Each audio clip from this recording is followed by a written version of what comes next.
ಆತ್ಮೀಯ ಶಿಕ್ಷಕ ಆಕಾಂಕ್ಷಿಗಳೇ, ಶಿಕ್ಷಕರ ನೇಮಕಾತಿ, ಅದರಲ್ಲಿಯೂ ಕೂಡ ಹೈಸ್ಕೂಲ್ ಶಿಕ್ಷಕರ ನೇಮಕಾತಿ ಮತ್ತು GPSTR PSTR ಹುದ್ದೆಗಳ ಭರ್ತಿ ಕುರಿತು ಒಂದು ಲೇಟೆಸ್ಟ್ ಅಪ್ಡೇಟನ್ನು ತಮ್ಮೊಂದಿಗೆ ಶೇರ್ ಮಾಡ್ತಾ ಇದ್ದೀನಿ. ನೇಮಕಾತಿ ಕುರಿತು ಅಧಿಕೃತ ಅಧಿಸೂಚನೆ ಮಾರ್ಚ್ ಕೊನೆಯ ವಾರ ಅಥವಾ ಏಪ್ರಿಲ್ 2026ರಲ್ಲಿ ಪ್ರಕಟವಾಗುವ ನಿರೀಕ್ಷೆ ಇದೆ. ಬನ್ನಿ ವೀಕ್ಷಕರೇ, ಮಾಹಿತಿ ಏನಿದೆ ಅಂತ ಡೀಟೇಲ್ ಆಗಿ ನೋಡ್ತಾ ಬರೋಣ. ವಿಡಿಯೋನ ಸ್ಟಾರ್ಟ್ ಮಾಡೋಣ. ಅದಕ್ಕಿಂತ ಮುಂಚೆ ನೀವು ಕೊಡುವ ಒಂದೇ ಒಂದು ಲೈಕ್ ನಮಗೆ ಸಪೋರ್ಟ್ ಆಗಿರುತ್ತೆ. ದಯಮಾಡಿ ವಿಡಿಯೋನ ಲೈಕ್ ಮಾಡಿ, ಅದರ ಜೊತೆಗೆ ನಮ್ಮ ಯೂಟ್ಯೂಬ್ ಚಾನಲನ್ನು ಕೂಡ ಸಬ್ಸ್ಕ್ರೈಬ್ ಮಾಡಿಕೊಳ್ಳಿ.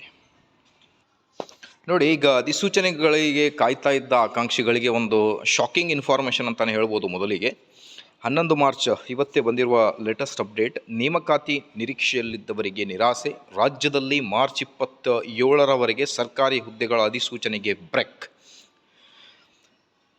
ರಾಜ್ಯದಲ್ಲಿ SC/ST ಒಳ ಮೀಸಲಾತಿ ಜಾರಿಗೆ ಸರ್ಕಾರ ಬದ್ಧವಾಗಿದೆ. ಒಳ ಮೀಸಲಾತಿ ಆಧರಿಸಿಯೇ ನೇಮಕಾತಿ ಮಾಡಿಕೊಳ್ಳುವುದಾಗಿ ಆಹಾರ ಸಚಿವ KH ಮುನಿಯಪ್ಪ ಭರವಸೆ ನೀಡಿದ್ದಾರೆ.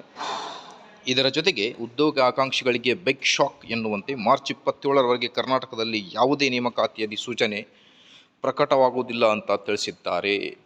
ಸೊ ಭಾಳಷ್ಟು ಇನ್ಫಾರ್ಮೇಷನ್ ನೋಡ್ತಾ ಇದ್ದೀವಿ. ಮಾರ್ಚ್ 23ರ ನಂತರ ನೇಮಕಾತಿಗಳ ಅಧಿಸೂಚನೆ ಆಗಬಹುದು.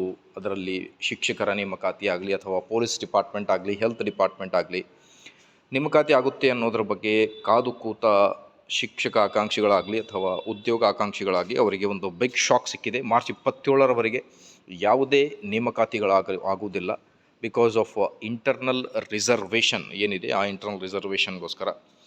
ಹಾಗಾಗಿ ಈಗ ಶಿಕ್ಷಕರ ನೇಮಕಾತಿಯಲ್ಲಿ HSTR ಮತ್ತು PST GPSTR ಈ 3 ರಿಕ್ರೂಟ್ಮೆಂಟ್ ಶಿಕ್ಷಕ ಆಕಾಂಕ್ಷಿಗಳು ಈಗಲೇ ವೇಟ್ ಮಾಡ್ತಾ ಇದ್ದಾರೆ.